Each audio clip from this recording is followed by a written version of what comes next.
बिस्मिल्लाहिर्रहमानिर्रहीम। नाज़रीन, प्रोग्राम बदन मुकाबिल में आपको खुश आमदेद कहते हैं। और जहाँ इस्लामाबाद में दीगर अहम बड़ी बड़ी डेवलपमेंट्स हैं, वहाँ एक अहम डेवलपमेंट यह है कि इलेक्शन कमीशन ऑफ पाकिस्तान ने पहली मरतबा सियासी जमातों को आइंदा इंतखाबात के हवाले से, इंतखाबात के ज़ाब्ता अखलाक के हवाले से, आइंदा इंतखाबात की तारीख़ के हवाले से और क्या सिस्टम होगा, इन तमाम तर अमूर पर मुशावरत के लिए बुलाया। मुख्तलिफ़ पोलिटिकल पार्टीज़ ने इलेक्शन कमीशन का दौरा किया और आज इलेक्शन कमीशन ने यह ऐलान किया है कि इंतखाबी ज़ाब्ता अखलाक पर तमाम सियासी जमातों से दोबारा बातचीत होगी। आज MQM और जमात इस्लामी के रहनुमाओं ने इलेक्शन कमीशन का दौरा किया। चीफ़ इलेक्शन कमिश्नर से इनकी मुलाकात हुई और क्या इश्यूज़ हैं, किन इश्यूज़ के ऊपर बात हुई, इन तमाम तर चीज़ों और इश्यूज़ पर मज़ीद जानने के लिए आज हमारे साथ मद्दे मुकाबले हैं इंतहाई सीनियर सियासतदान, साबिक रुकन पार्लियामेंट और नायब अमीर जमात इस्लामी फ़रीद पराचा साहब हमारे साथ मौजूद हैं। फ़रीद पराचा साहब, प्रोग्राम मद्दे मुकाबिल में आपको खुश आमदेद कहते हैं। सबसे पहले तो ये बताइए कि इलेक्शन कमीशन की मुशावरत के सिलसिले में आज आपका वफ़द चीफ़ इलेक्शन कमिश्नर से मिलने के लिए गया, तो क्या बातचीत हुई? क्या जो उनका नुक्ता नज़र था उससे आप मुत्तफ़िक थे? आपने उनकी बातें सुनी और आइंदा इंतखाबात के हवाले से जमात इस्लामी ने अपना क्या मौक़िफ़ पेश किया? जी, बिस्मिल्लाहिर्रहमानिर्रहीम। मैं जमात इस्लामी के इस वक्त में अमीरुल अज़ीम साहब प्रोफेसर इब्राहिम मियाँ असलम और इसी तरह नसरुल्लाह रंधावा और राजा आरिफ सुल्तान थे। जी। हमने उनके सामने ये बात रखी कि जी इलेक्शन कमीशन कस्टोडियन है इलेक्शन का बिल्कुल। और उसको बहरहाल हर सूरत डोमिनेट करना चाहिए और ये इलेक्शन 90 दिन में हो, ये आपकी आईनी जिम्मेदारी है, आप इसको पूरा करें। और इसी तरह से ये बात है कि जब असेंबलियां तोड़ी गई थी जी। 3-4 दिन पहले, तो इलेक्शन कमीशन को ये पूछना चाहिए था कि ये क्या वजह है, आप उसको मुद्दत क्यों नहीं पूरी करने दे रहे। आपने कैंडिडेट्स का तो रखा है कि वो उनकी हद ये है अखराजात की, लेकिन पार्टियों पे कोई हद नहीं है। पार्टियां अरबों खर्च करें, वो जो है वो सारी दिन एडवर्टीजमेंट देते रहे, वो हेलीकॉप्टरों के ऊपर कैंपेन करते रहे। तो आप पे यकसा मौके दें और उसके लिए एक हद मुकर्रर करें ताकि पार्टियां भी अपने अखराजात एक हद के अंदर करें। इसी तरह और कुछ मौजूआत थे कि जिन पे हमने ये कहा कि ये ज़ाब्ता अखलाक जो है वो इस अंदाज पे होना चाहिए कि ये बड़े बड़े बिल बोर्ड और होल्डिंग और बाकी चीजें मामूलात में जिंदगी भी चलते रहे और इंतखाब जो है वो शफाफ तरीके से आगे चले। जी, पराचा साहब, ये बताइए कि जो है इंतखाबी इस्लाहात कितनी ज़रूरी हैं? और पिछली ये जो रुखसत होने वाली असम्बली है उसमें हमने देखा कि PTI के दौर में इंतखाबी इस्लाहात की बात की गई, उसके बाद रजीम चेंज के बाद वो जो कानून पास किया गया था वो ख़त्म कर दिया गया। तो आप समझते हैं कि इंतखाबी इस्लाहात ज़रूरी हैं ताकि शफाफ इलेक्शंस हो सकें? ये बहुत जरूरी है, इसलिए कि असल फसाद तो इंतखाबात के इस अमल का है। इंतखाबात होते हैं, तस्लीम नहीं किए जाते, जी बिल्कुल, यही तस्लीम नुकता न है। करने का अमल तो है। फिर उसके बाद ये कि इंतखाबात होते हैं तो पता चलता है कुछ नादीदा कुव्वतें वो इंतखाब को हाईजैक कर गई हैं। क्या फिल वाकया इस तरह से है या इलेक्शन कमीशन का भी कोई रोल है? फिर हमने ये बात भी की और हमने अपनी तहरीरी सिफारिशात भी दी हैं कि जी मुतनासिब नुमाइंदगी पर दुनिया के 107 ममालिक के अंदर इंतखाबात होते हैं, तो हम क्यों ना कोई एक बड़ी तब्दीली करें कि यहाँ इलेक्टेबल और पार्टियां और एक ही तरह की सियासत और एक ही तरह के जागीरदार नस्ल दर नस्ल उससे निजात ले। ये तो मुद्दों से हम इनको ही वोट देते हैं, इस बात से सियासत को निकाला जाए। तो हमने इस सिलसिले के अंदर भी उनसे बात की और इंतखाबी इस्लाहात जो है वो फिलवाकिया बहुत ही जरूरी है। उनके मुताबिक जो है वो इंतखाब ऐसा हो कि जिसको तस्लीम किया जाए। हमारे पड़ोस के अंदर भारत है, हमारी तरह का कल्चर है, बल्कि बाज मामलात में वो हमसे बदतर उनका कल्चर है, लेकिन इस सब के बावजूद वहाँ इंतखाब तस्लीम किए जाते हैं और इलेक्शन कमीशन अपने आप को मनवाता है। हमने यहाँ भी यही कहा कि इलेक्शन कमीशन को सुओ मोटो अपने इख्तियारात इस्तेमाल करने चाहिए, किसी शिकायत का इंतजार नहीं करना चाहिए, बल्कि ये उसकी आईनी जिम्मेदारी है, उसको अपने आप पूरा करना चाहिए। पर आशा साहब, इलेक्शन कमिश्नर की जानिब से क्या यकीन दहानी कराएगी? जब आपने अपने तहफ़्फ़ुज़ात से उन्हें आगाह किया, वो क्या कहते हैं कि 90 दिन के अंदर इंतखाबात मुमकिन है, नहीं मुमकिन? चूँकि इस हवाले से तहरीक इंसाफ भी सुप्रीम कोर्ट में जा चुकी है। जी, उन्होंने जो बात की वो भी एक लिहाज से काबिल तवज्जो है।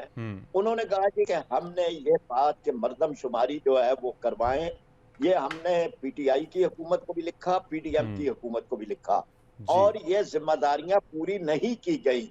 यानी हमारी ये जिम्मेदारी थी कि हम बर वक्त तवज्जो दिलाएं, हमने बर वक्त तवज्जो दिलाई, हमने लिखा उनको, लेकिन उसका फिर ये कि जब मर्दमशुमारी का एक अमल मुकम्मल हो गया 30 अप्रैल को, तो फिर उसको फौरी तौर पर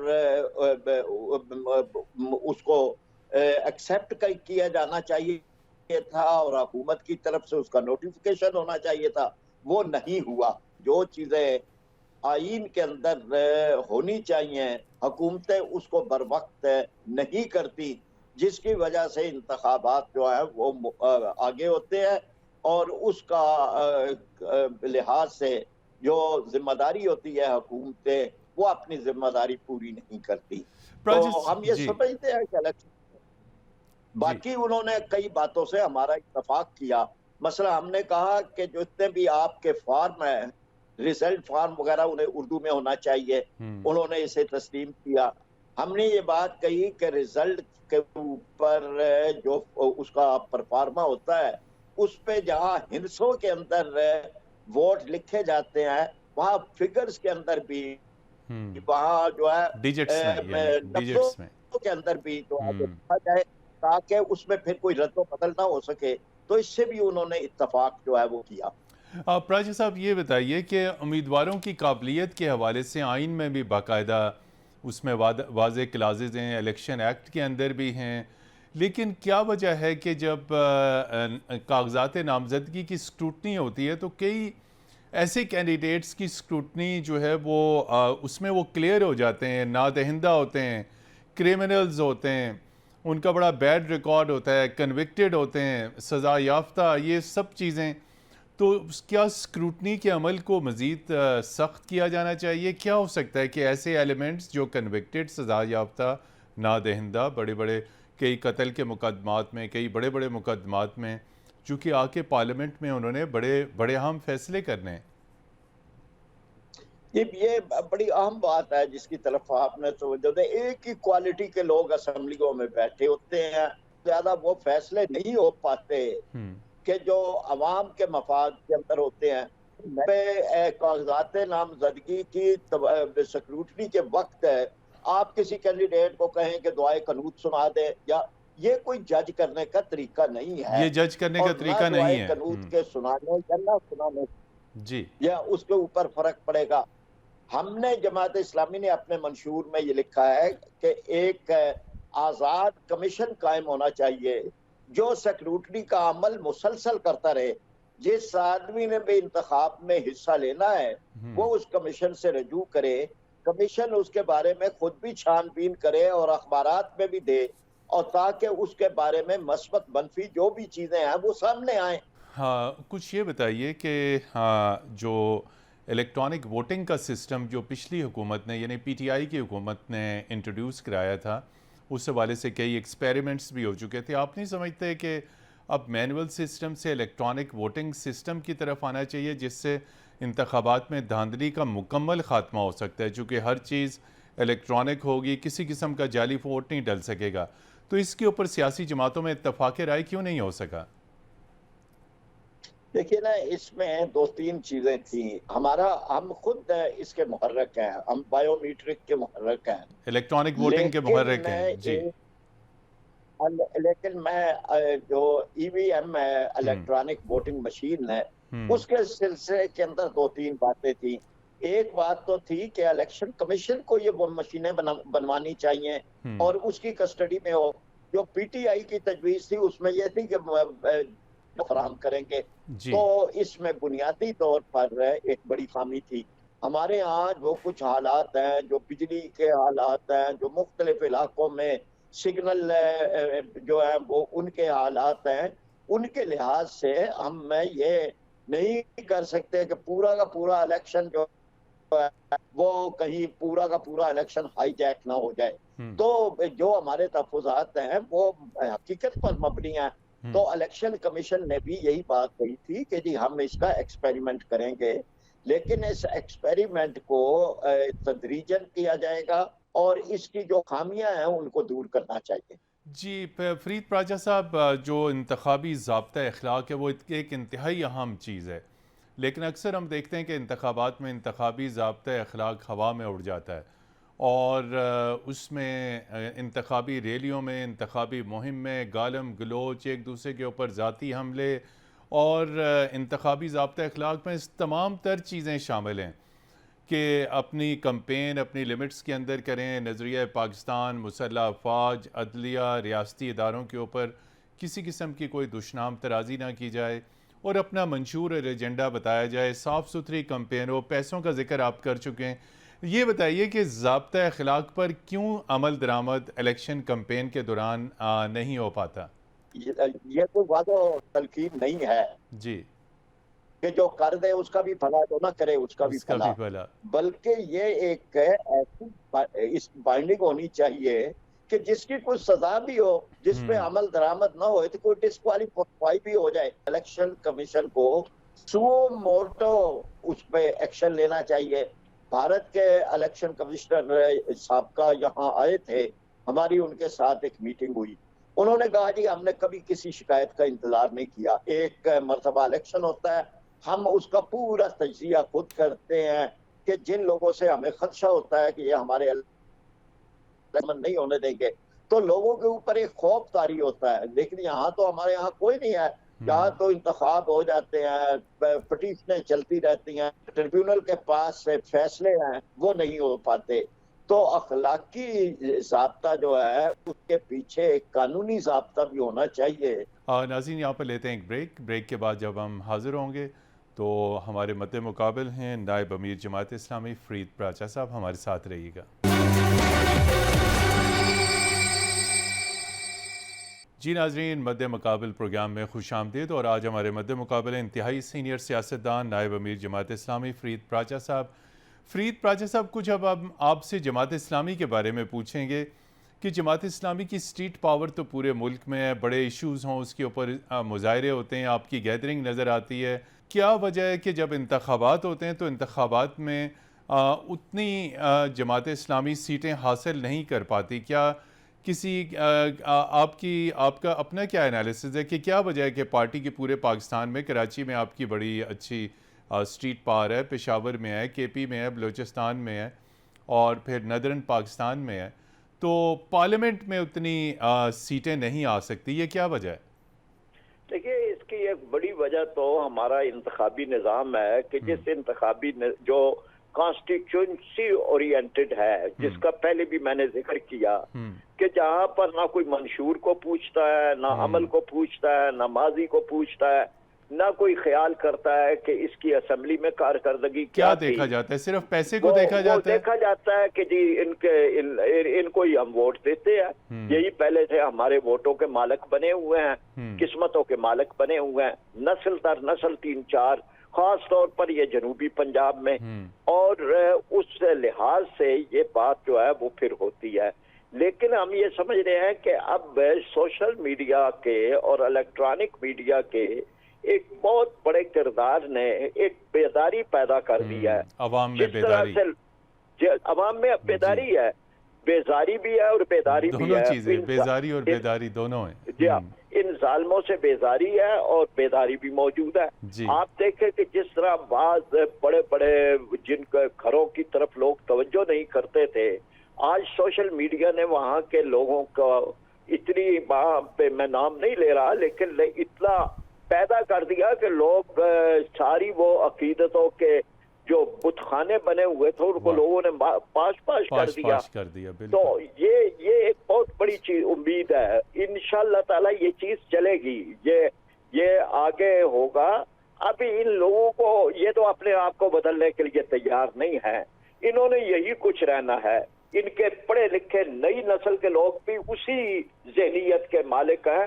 वो भी असेंबलियों में आते हैं तो यही कि जी अपने तिजोरियां भरें, अपने खजाने करें, कोई उनको उनकी फॉरेन एजुकेशन वगैरह उनको कुछ वो नहीं मैटर दे नहीं सकी। करती। प्राचा साहब, वक्त कम है, एक दो सवालात आपसे करेंगे। जी जी, सबसे आप पहले करें। ये बताइए कि पार्लिमानी और जमहूरी निज़ाम का बड़े तवील अरसे तक हिस्सा रहे, लेकिन अगर हम इसका गैर जानबदारी से जायज़ा लें तो इन मसाइल के हल में पार्लिमानी और जमहूरी निज़ाम कोई किरदार अदा नहीं कर सका, बल्कि सियासी बेयकीनी और अवाम का अदम एतमाद और ये तमाम तर चीज़ें बढ़ी हैं। क्या आप समझते हैं कि पार्लिमानी जमहूरी निज़ाम की जगह सदारती निज़ाम सूटेबल हो सकता है मुल्क के मसाइल के हल के लिए? क्या ये ऑप्शन है? नहीं जी, मतलब वो भी तो आजमाया गया है। यानी अयूब खान का दौर सदारती निजाम था, इसी तरह मार्शल लॉ के जितने दौर थे सदारती निजाम थे, ज़ियाउल हक का दौर सदारती निजाम था। यानी सदारती निजाम भी तो अपनाया गया है और सदारती निजाम की खामियां इससे ज्यादा है। इसमें तो फिर कोई बात कर रही होती है, इस पे कोई दबाव होता है हुकूमत पे, को असेंबलियों के अंदर अपोजिशन कोई किरदार अदा करती है, को आवाम के सामने चीजें आती हैं, वहां तो एक डिक्टेटरशिप कायम हो जाती है। और उस डिक्टेटरशिप का की वजह से फिर मुल्क बजाय तरक्की करने के वो एक खास मफादाती गिरोह के इर्द गिर्द घूमता रहता है। तो हम तो समझते हैं कि जी उसके फवायद नहीं है। असल तो हमारे अपने यानी करप्शन के निजाम को ठीक करें, वो सदारती हो या पार्लिमानी हो। अगर ये करप्शन है और ये करप्ट सियासत और करप्ट ब्यूरोक्रेट और करप्ट जजेस, मैं ये भी कहूँगा, ये सिलसिले चलते रहेंगे तो फिर फर्क वाकया नहीं होगा।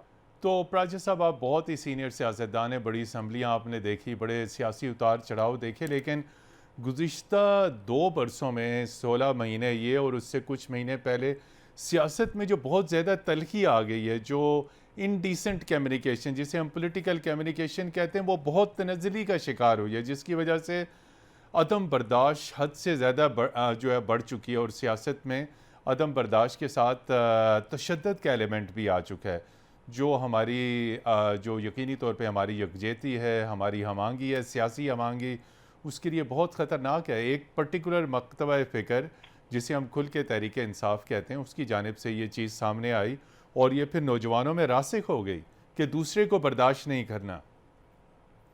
देखिए, ये तो बहुत एक अहम मामले की तरफ आपने इशारा किया है।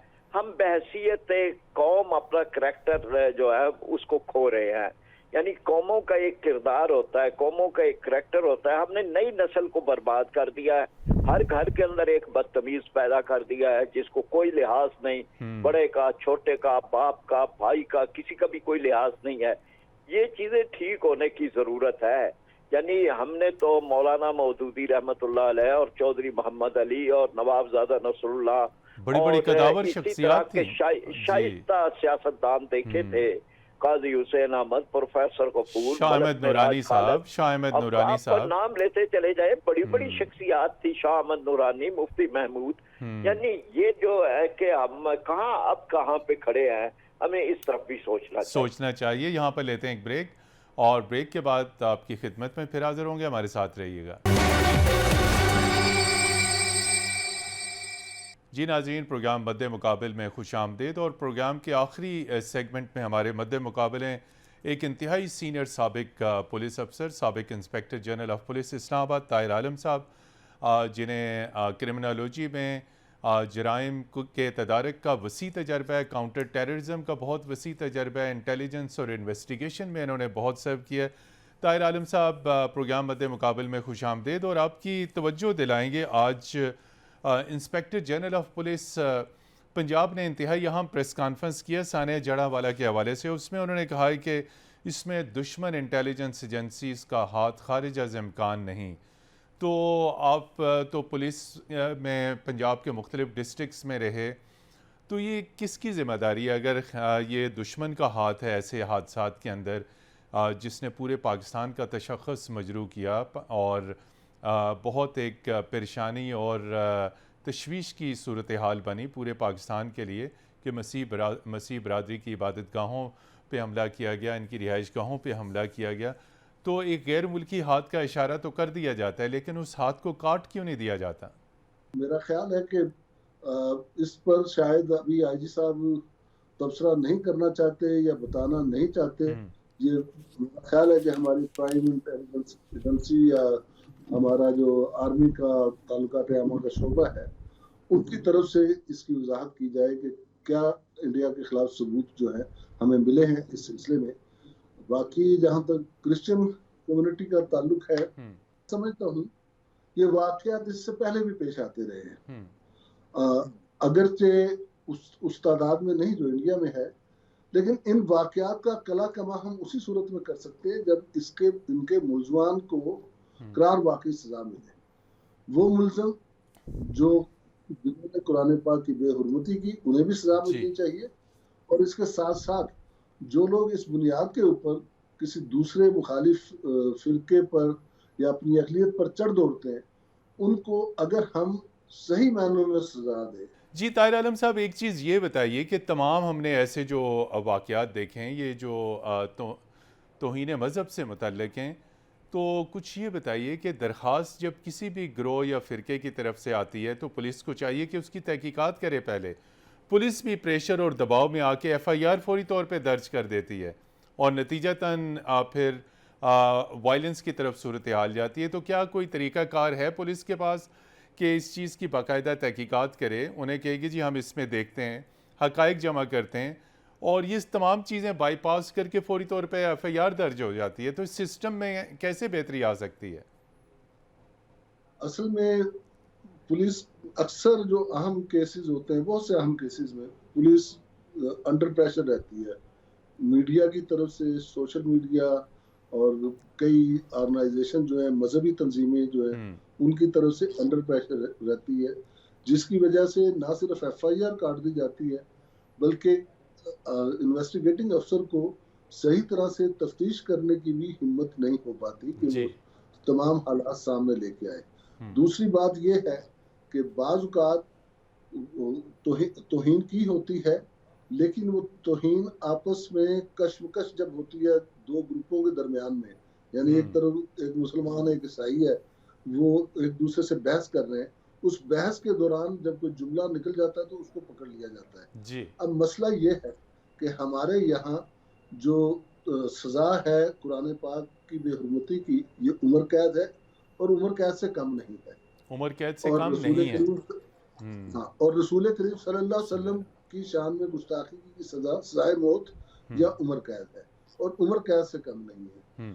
अब अदालत मजबूर होती है, अगर वो समझती है, उसे पता भी चल जाता है कि जो फिक्रा बोला गया या जो नौजुबिल्लाह तौहीन में इसकी बात की गई, उसके पीछे सडनली प्रोवोकेशन थी, आपस में एक झगड़ा था, एक तू मैं हो रही थी, उसके दौरान ये फिक्रा आ गया, तो उसकी सजा जो है वो उम्र कैद की बजाय कुछ कम होनी चाहिए। तो अच्छा वक्त कम है ताहिर आलम साहब, ये बताइए, एक बड़ा अहम सवाल है, हम अक्सर पुलिस के साबिक चीफ से करते हैं, अवाम और पुलिस में फासला बढ़ रहा है, अवाम का एतमाद आज तक पाकिस्तानी पुलिस के ऊपर नहीं का, पुलिस आज भी खौफ और दहशत की अलामत बनती है, हालांकि महज़्ज़ब ममालिक के अंदर पुलिस इज़ पब्लिक फ्रेंडली। तो ये क्या वजह है पाकिस्तान में जो है वो पुलिस अवाम दोस्त नहीं बन सकी, अवाम का एतमाद पुलिस पे नहीं आ सका, इसकी क्या वजह है? आप इसका क्या तज्ज़िया करते हैं? इसकी बुनियादी वजह देखें, जहाँ तक ट्रेनिंग का ताल्लुक है, तरबियत का भी एलिमेंट है, लेकिन जब हम पुलिस वाले जब फील्ड में आते हैं तो फील्ड में एक कल्चर चल रहा है साल से, वो फिर उस कल्चर के रंग में रंगे जाते हैं, वो रफ एंड टफ, बिल्कुल। हाँ, दूसरी तरफ ये कि कभी तो हम बड़े हम्बल हो जाएंगे, हम लोगों के लिए बहुत कुछ करेंगे, लेकिन फिर हम पर कोई एक ऐसा प्रेशर आएगा कि हमने सियासतदानों की तरफ से, हुकूमत की तरफ से प्रेशर आएगा कि आप ये करें, वो करें, उसको पकड़े, इसको पकड़े, तो उस प्रेशर में आके फिर खुली छूट दे दी जाती है। फिर उसी तरह हमारा रवैया जो है, एक ये वजह ये भी है जिससे एटीट्यूड जो है वो बेहतर नहीं रहता है। हम लाख बेहतर करने की कोशिश करें, फिर कोई ऐसा इंसिडेंट हो जाएगा जिसमें कहा जाएगा कि अब हम नहीं जानते, हर सूरत में ये हो, हर सूरत में लोगों को पकड़ो, ये करो वो करो, तो फिर हम पुलिस गर्दी की तरफ पुलिस आ जाती है, तो जिससे पुलिस की बदनामी होती है। और इसमें मेरा ख्याल है कि इसमें बहुत ज़्यादा रिफॉर्म्स की ज़रूरत है। अगर हम प्रॉपर तरीके से रिफॉर्म्स करें और पुलिस वालों को रिक्रूट करने से पहले उनका साइकोमेट्रिक टेस्ट कराएं, यानी साइकोलॉजिकल टेस्ट कराएं, ये देखें कि क्या वो बंदा गुस्से वाला तो नहीं है, उसकी तबीयत और मिजाज कैसा है, और क्या वो इस पोस्ट के अहल है, और इस तरह चेक करने के बाद फिर उसे रखें। लेकिन हम करते ये हैं कि हम जनरल नॉलेज का एक पेपर उससे ले लेते हैं बस, और उसके बाद छाती मापते हैं, दौड़ लगवाते हैं कि ठीक है रनिंग में पूरा उतरा है, और वो क्लियर कर देते हैं। उसकी साइकी जानने की कोशिश नहीं की कि क्या वो कितना, क्या वो अग्रेसिव तो नहीं है, क्या उसके बाइसिस तो नहीं है, ये चीजें हमें। और मेरा ख्याल है कि सर्विस में आने के बाद भी इस तरह के टेस्ट होने चाहिए, लोगों के साइकोमेट्रिक टेस्ट पुलिस वालों के, ताकि इस किस्म के लोगों की छांटी होती रहे या उनको फील्ड ड्यूटी पर ना लगाया जाए। ताहिर साहब, ये बताइए कि पुलिस को सियासी दबाव से कैसे आज़ाद किया जा सकता है? पाकिस्तान का कल्चर है, आपने भी इसमें एक तरफ इशारा किया कि पॉलिटिकल प्रेशर्स भी आते हैं। हम बरतानिया की पुलिस की देखें, अमेरिका में देखें, तो वो किसी किस्म का तस्वर ही नहीं कि किसी MP की जानिब से, कहीं उनकी प्रेसिडेंसी की जानिब से किसी किस्म का कोई दबाव आए। तो आप क्या समझते हैं कि जब तक पाकिस्तानी पुलिस को सियासी दबाव से आज़ाद नहीं किया जा सकता, इसमें कुछ बेहतरी आ सकती है? पुलिस को CRPC दिया गया, criminal procedure code, police rules हैं और मुख्तलिफ किस्म के कानून हैं, पुलिस आर्डर वगैरह है। जब हम इनको पढ़ते हैं ठीक, तो हमें पता चलता है कि एक इंडिपेंडेंट एक पुलिस अफसर इंडिपेंडेंट है अपनी ड्यूटी में, अपने फराइज में, चाहे वो ASI क्यों नहीं है। उसकी इन्वेस्टिगेशन में कोई मुदाखलत नहीं कर सकता, उसे कोई ये नहीं कह सकता कि फला मुलजम को पकड़ लो, फला को छोड़ दो, फला मुलजम नहीं मिला तो उसके भाई को पकड़ लो, उसे कोई नहीं कह सकता। वो अपने मामलात में इंडिपेंडेंट है, उसने कानून के मुताबिक चलना है जी। तो पुलिस के हर बंदे, हर पुलिस अफसर अगर कानून को ही अपना किबला और काबा बना ले तो इसमें बेहतरी आ सकती है। और ये कोई ऊपर से या किसी सिस्टम के जरिए से इसमें बेहतरी नहीं आएगी, ये पुलिस ऑफिसर्स को इम्प्लीमेंट करना होगा, खुद से सियासतदानों के आगे रुकावट बनना होगा, हुकूमतों के नाजायज काम करने से इनकार करना होगा। मैंने देखा कि हमारे जवान बड़े बहादुर हैं, मेरे साथ मैंने देखा कि पुलिस मुकाबला हो रहा है, गोलियां चल रही हैं, मैं उन्हें खींच रहा हूँ कि पीछे आ जाओ, वो नहीं आ रहे, डटे हुए हैं, तो जाने दे रहे हैं भाई। लेकिन जब कहीं उनको कोई हुक्म आ जाए तो हुक्म को नो कहना जो है वो सजा बन जाती है। ये वाली बहादुरी उन्हें नहीं है। उन्हें ये नहीं भूलना चाहिए कि पुलिस जो है वो फौज नहीं है, पुलिस का सिस्टम डिसिप्लिन फौज वाला नहीं है कि जो हुक्म ऊपर से आ गया उस पर इम्प्लीमेंट करना है। पुलिस वाले का काम है कि वो देखे कि हुक्म जो आया है, चाहे उसके IG ने दिया है, चाहे चीफ मिनिस्टर ने IG को दिया है, वो कानून के मुताबिक है या नहीं है, और फिर उसे इम्प्लीमेंट जो उसने करवाना है उस हुक्म पर, उसे बिल्कुल कानून के दायरे के अंदर रहते हुए करवाए। और ये जब तक पुलिस ब्यूरोक्रेसी जो है, खासतौर पर हमारे जो सीनियर पुलिस अफसर हैं, जो कि ये उनकी जिम्मेदारी, सूबों की कमाने हैं और जो RPOs हैं, जब तक ये स्टैंड नहीं लेते तो नीचे वाला पुलिस वाला स्टैंड नहीं लेगा जी। लेकिन बदकिस्मती से हम अपनी नौकरियों के पीछे पड़े होते हैं, हम कहते हैं कि हमारी पोस्टिंग चली जाएगी, हर कोई अच्छी पोस्टिंग चाह रहा होता है, तो जब लेकिन ऐसे सीनियर्स हमने कई देखे हैं कि जो डट जाते हैं बिल्कुल सियासी दबाव के सामने, बिल्कुल भी लिए जा सकते हैं जी। हमने क्लोजिंग की तरफ आना है।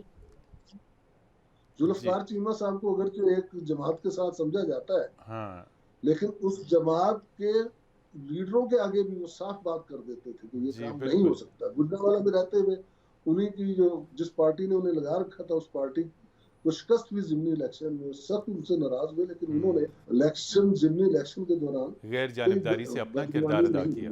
बिल्कुल, बहुत शुक्रिया ताहिर आलम साहब, साबिक इंस्पेक्टर जनरल ऑफ पुलिस, हमारे साथ मौजूद थे सानिया जड़ावाला के हवाले से और पुलिस इस्लाहात के हवाले से बड़े अहम सवालात और चुपते हुए सवालात का आपने जवाब दिया। नाज़रीन, प्रोग्राम मद्दे मुकाबिल की टीम को कल तक के लिए इजाज़त दीजिए। खुदा हाफिज़।